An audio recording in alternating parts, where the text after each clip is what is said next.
ఈరోజు hi guys, ఈరోజు మనము క్యారెట్ హల్వా ఎలా చేయాలో చెప్తాం. ఫస్ట్ ఇలాంటి ఒక గీరేది తీసుకోవాలి, 3 క్యారెట్స్ గీరాలి. గీరిన తర్వాత ఇలాంటి ఒక తీసుకొని దీంట్లో నెయ్యి వేసి క్యారెట్స్ వేసి మిక్స్ చేయాలి. బాగా మిక్స్ చేసిన తర్వాత కొంచెం మిల్క్ వేయాలి. మిల్క్ వేసిన తర్వాత మళ్ళీ మిక్స్ చేస్తూ ఉండాలి.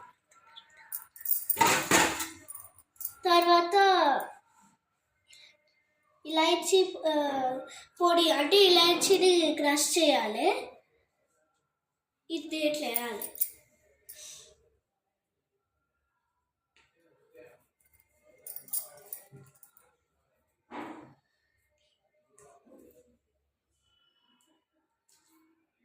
మిల్క్ ఇష్టం కదా, క్యారెట్లో కొంచెం